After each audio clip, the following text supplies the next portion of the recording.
Assalamualaikum warahmatullahi wabarakatuh. Waalaikumsalam warahmatullahi wabarakatuh. Apa kabarnya hari ini anak-anak? Alhamdulillah, luar biasa.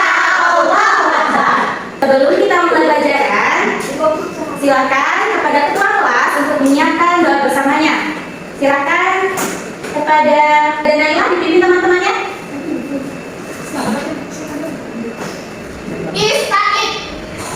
Tafakkur.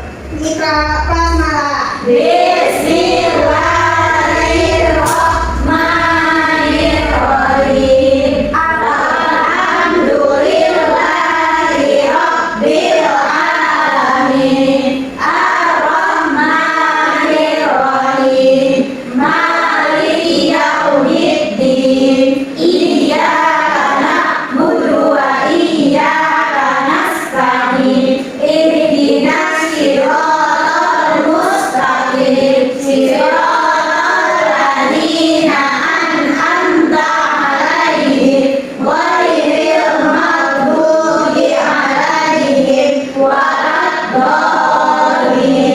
Amin.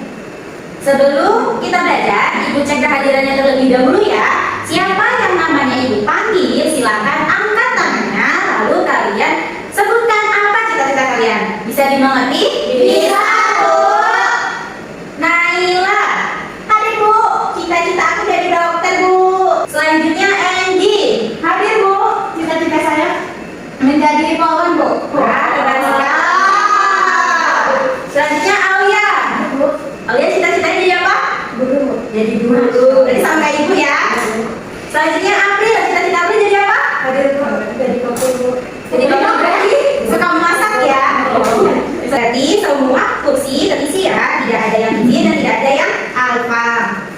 Oke, hari ini Ibu akan mengajak kalian bernyanyi lagu nasional judulnya Garuda Pancasila. Jadi Ibu minta tolong kepada satu anak untuk memandu teman-temannya untuk bernyanyi bersama. Kepada Muna mau? Ya, Bu. Silakan Muna maju ke depan. Ayo remaja berdiri. Ayo maju, maju, ayo maju, maju, ayo maju, maju 3, 4. Garuda Pancasila, aku akan dukungmu. Patriot proklamasi, sedia berkorban untukmu. Pancasila dasar negara, rakyat adil makmur sentosa. Tiga di bangsaku, ayo maju, maju, ayo maju, maju, ayo maju, maju. Silakan duduk kembali ke tempatnya. Sebelum kita memulai pembelajaran hari ini, Ibu mau kita membuat kesepakatan. Kesepakatan yang pertama, jika Ibu berbicara, maka kalian harus diam. Tidak boleh memotong pembicara. Dimengerti? Bisa, Bu. Jika sudah bisa dimengerti, sekarang apakah kalian masih semangat? Masih, Bu. Coba ayo tepuk semangatnya bareng-bareng. Tepuk semangat. Oke, sudah semangatnya sudah 100%. Tadi siapa di sini yang mandi pagi? Ayo. Siapa yang di sini pernah main hujan? Aku. Jadi hari ini kita akan belajar mengenai yang namanya siklus air yang berkaitan dengan air yang biasanya kita pasti gunakan di setiap hari. Jadi Ibu mau kalian setelah mempelajari ini mampu menyebutkan tahapan-tahapan dalam siklus air seperti evaporasi, kondensasi, presipitasi, dan infiltrasi. Yang kedua, Ibu mau setelah pembelajaran hari ini kalian bisa menjelaskan proses terjadinya siklus air. Dan Ibu mau setelah pembelajaran hari ini kalian juga bisa menggunakan media atau diorama siklus air secara berurutan. Dan mengerti? Bisa, Bu. Jadi sebelum kita masuk ke pembelajaran, Ibu ingin kalian melihat video yang akan Ibu tayangkan. Kalian harus menyimak ya, menonton dengan baik, karena setelah ini Ibu akan menanyakan kepada kalian apa yang sudah kalian dapatkan dari video yang Ibu tayangkan. Ketika kita menggunakan air untuk kegiatan sehari-hari, air tidak habis atau hilang. Air akan memasuki proses-proses siklus air berupa bentuk dan mungkin suatu saat akan kembali ke rumah kita sendiri. Jika kalian ingin tahu lebih banyak mengenai air dan siklusnya, kalian bisa tonton aplikasi. Setelah menonton video tadi, tadi, apa yang kalian petik, apa yang kalian dapatkan? Ibu, mau bertanya boleh Bu? Ya silakan. Kenapa air di bumi nggak habis-habis Bu? Ya, kenapa ya? Air di bumi tidak habis karena adanya siklus air yang akan kita pelajari hari ini. Sebelumnya, siapa yang tahu apa itu siklus air? Nggak tahu Bu.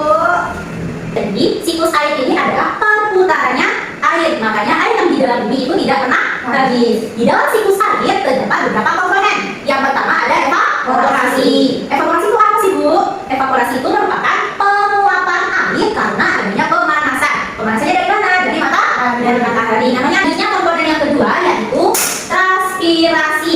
Transpirasi itu merupakan penguapan air yang berasal dari tumbuhan. Makanya kalau semakin dia hutannya semakin banyak tumbuhannya, maka curah hujan mereka juga semakin tinggi. Dan yaitu ada kondensasi. Apa itu kondensasi? Itu proses perubahan molekul air menjadi gumpalan air atau yang biasa disebut dengan awan. Yang keempat ada presipitasi. Apa itu presipitasi? Yaitu proses turunnya air hujan karena awan tidak lagi mampu menampung air. Seperti proses terjadinya hujan tuh. Berarti awan yang udah berat, yang udah nggak kuat menampung air, itu akan terjadi hujan. Itu namanya proses apa? Proses presipitasi. Selanjutnya ada komponen infiltrasi. Apa itu infiltrasi? Inilah yang tadi Ibu bilang namanya komponen siklus air. Tadi ada apa aja siklus airnya? Ada evaporasi. Namanya evaporasi yaitu air laut menguap. Terus ada apa lagi tadi? Transpirasi apa tadi? Penguapan air Berasal dari tumbuhan. Terus ada apa lagi tadi? Kondensasi. Apa itu kondensasi? Proses perputaran air menjadi gumpalan awan. Jadi yang ini itu membentuk awan yang namanya proses kondensasi. Kalau misalnya awannya udah berat, terus dia akan menjatuhkan air-airnya, itu disebut proses apa? Presipitasi. Kalau udah turun, airnya udah turun jatuh ke dalam tanah, itu namanya proses apa? Infiltrasi. Kalau misalnya dia masuk ke dalam tanah yang kedalamannya tertentu, itu namanya apa? Evaporasi.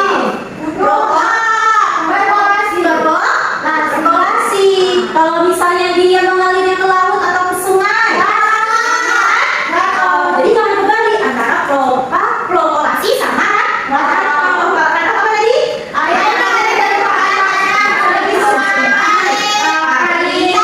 Karena kalau runoff masuk ke dalam tanah dengan kedalaman tertentu. Contohnya seperti air sumur. sumur apa ya Kak? Perkolasi. Iya, perkolasi. Selain itu, siklus air juga memiliki macam-macam jenis. Yang pertama ada siklus air pendek. Biasanya siklus kecil. Yang mana air laut mengalami penguapan oleh sinar matahari. Itu namanya apa? Evaporasi. Terus uap airnya naik dan membentuk awan. Kemudian mengalami namanya kondensasi. Karena awannya itu berat, mengandung air yang banyak, itu maka titik-titiknya akan turun sebagai hujan. Itu disebut presipitasi dan jatuh ke laut. Kalau misalnya siklus air, dia cuma 3 tahap, yaitu evaporasi, kondensasi, sama presipitasi. Namanya siklus air pendek. Yang kedua ada siklus air sedang. Siklus air sedang, yang mana air itu menguap karena adanya sinar matahari. Itu disebut apa? Evaporasi. Kemudian membentuk awan, namanya kondensasi. Terus kalau di siklus sedang ini, uap awannya ini dia akan bergeser ke daerah dataran dan mengalami presipitasi. Akhirnya airnya turun dan masuk ke tahap infiltrasi. Jadi dalam siklus air sedang ini terjadi berapa komponen? Ada 4. Yang pertama evaporasi. Yang kedua ada kondensasi. Terus awannya pergi ke arah darat. Baru masuk komponen presipitasi. Masuk lagi ke infiltrasi. Hidrasi. Bisa dipahami? Bisa, Bu. Yang Tiga. ketiga namanya siklus air panjang, yaitu ketika air laut menguap, yang terjadi yang akhirnya awan ini membentuk yang namanya proses apa? Kondensasi.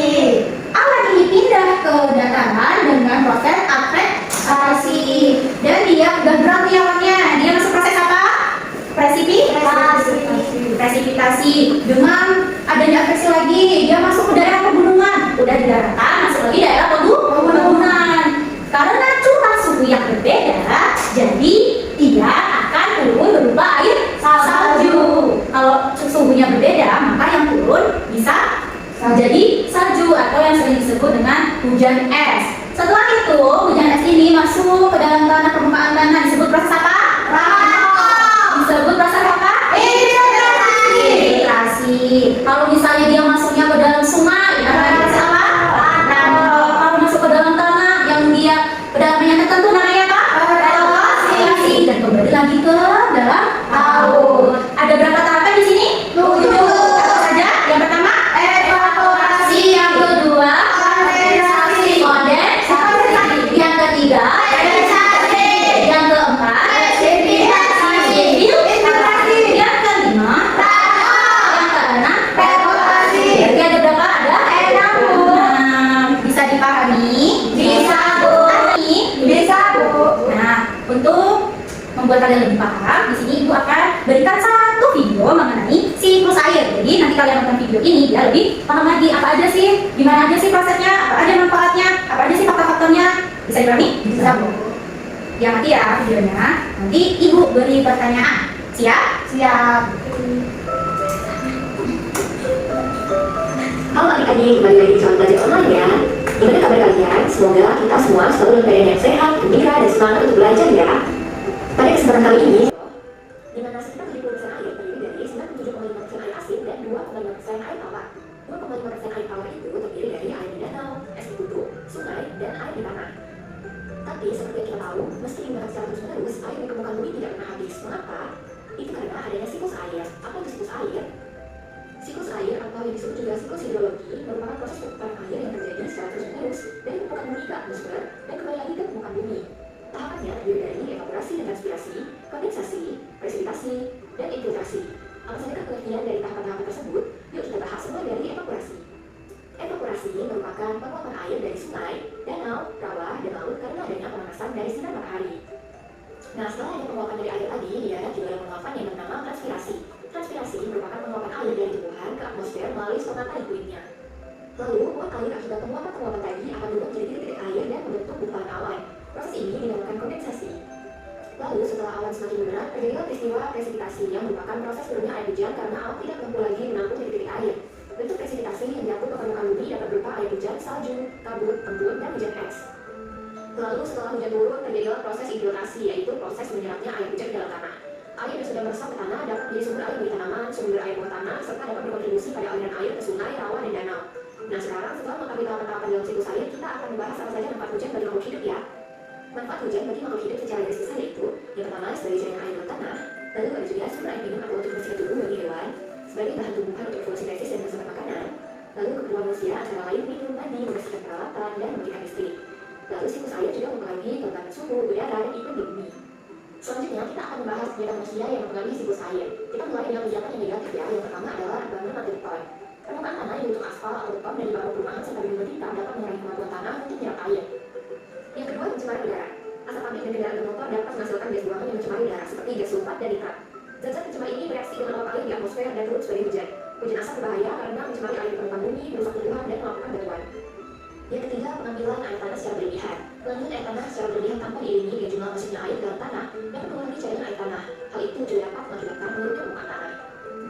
Lalu ada pembunuhan hutan. Pembunuhan hutan menyebabkan berkurangnya jumlah pohon sehingga jumlah air tersimpan di tanah juga berkurang. Hutan yang gundul akan mengurangi kemampuan tanah menyerap air dan dapat menimbulkan tanah longsor. Lalu selanjutnya, kegiatan positif di sini. Bagaimana?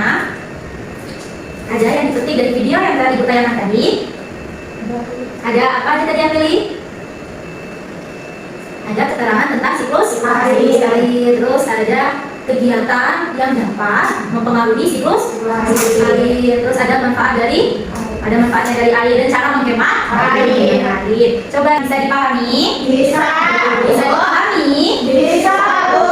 Nah sekarang untuk menambah pemahaman kalian dan memperkuat pemahaman kalian, Ibu akan memberikan proyek kepada kalian yaitu membuat media siklus air sederhana. Di sini Ibu sudah mempunyai peralatannya. Jadi nanti kalian Ibu bagi dua, Ibu bagi menjadi berapa kelompok dan Ibu bagi peralatannya untuk membuat media sederhana. Setelah membuat media sederhana, Ibu minta kalian untuk mempresentasikannya di depan kelas. Bisa dipahami? Bisa, Bu. Oke. Untuk kelompok yang pertama ada Aprili sama Egi dan juga Naila. Ini Ibu kasihkan ya. Ya, Bu. Kelompok yang kedua ada Muna, ada Syakira sama Aulia. Jadi di sini Ibu kasih waktu kalian 15 menit untuk membuat media pembelajaran sederhana. Ayo, kamu benar ya? Enggak, males. Kamu jangan kayak itu sama selesai medianya, dipresentasikan ya. Kayak sempurna kecamatan. Jadi di sini Ibu memiliki beberapa referensi yang bisa dijadikan kalian untuk contoh pembuatan media sederhana siklus air. Ada yang seperti ini, seperti ini, seperti ini. Itu kalau mau ada pohon-pohonnya yang mau bentuk bulat seperti bumi. Jadi nanti ada tulisannya. Dulu pembimbingan aku, dulu pengawasan ada kayak selesai. Lalu kalau akan cetek-cetek.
Enggak, itu mereka gambar sendiri. Sudah selesai? Sudah selesai? Siap untuk mempresentasikannya? Siap, Bu. Oke, jadi Ibu pilih ya siapa yang maju ke depan duluan untuk mempresentasikan medianya. Apa dulu? Silakan kelompok satu maju ke depan. Ayo, guys. Gak sabar aja, gak segan semuanya. Wah, beda sedikit. Aku pakai beda. Hati-hati. Kamu jangan jadi mata. Assalamualaikum warahmatullahi wabarakatuh. Waalaikumsalam warahmatullahi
itu,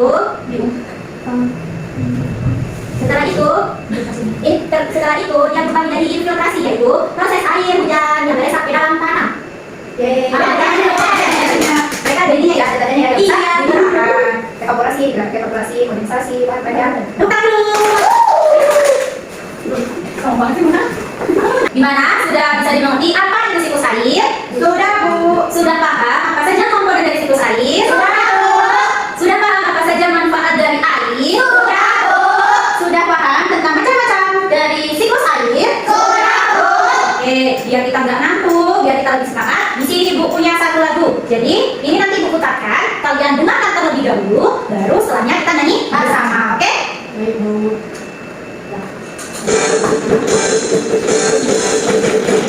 Dengarkan terlebih dahulu ya.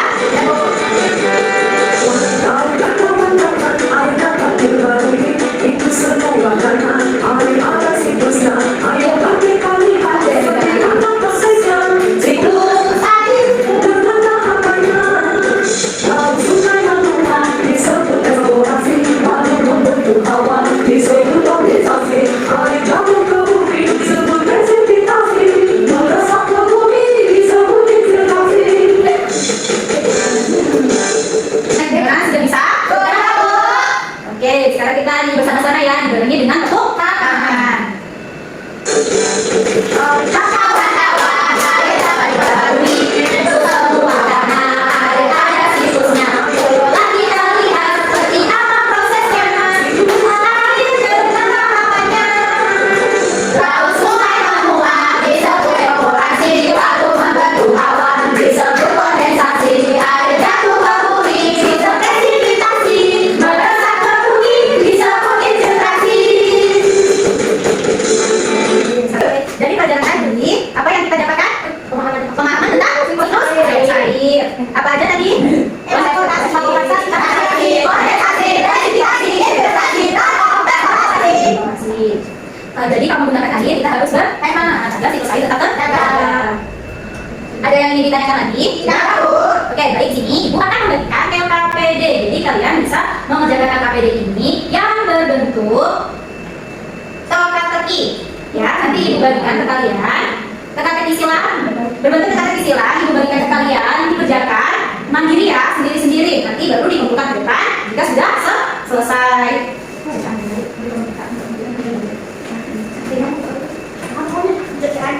Itu apa ya? Dikerjakan sendiri-sendiri ya, tidak boleh mencampur, tidak boleh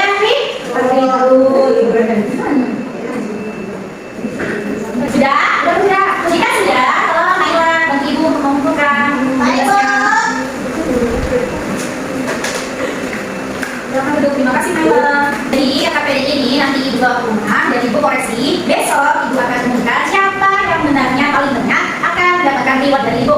Oke, bisa dimengerti? Bisa, Bu. Karena waktu sudah menentukan waktu pulang, kita akan bersiap untuk pulang. Ayo, tepuk tangannya dulu untuk kita semua. Pada hari ini, yang kita dapat dari pelajaran kali ini yaitu mengenai siklus air. Siklus air mempunyai komponen yaitu ada evaporasi, transpirasi, kondensasi, presipitasi, infiltrasi, dan perkolasi. Siklus air juga itu mempunyai macam-macam jenis. Ada pada siklus air kecil, siklus air sedang, siklus air panjang. Juga ada kegiatan manusia yang dapat merusak siklus air seperti penebangan pohon, kurangnya resapan air, ada gara-gara. Oke, semuanya kita duduk rapi, masukkan barang-barangnya ke dalam tas yang kalian bawa. Jangan sampai ada yang tertinggal. Masih ada yang ditanyakan untuk materi kita hari ini? Tidak, Bu. Dapat dimengerti tentang materi hari ini? Mengerti, Bu. Baik,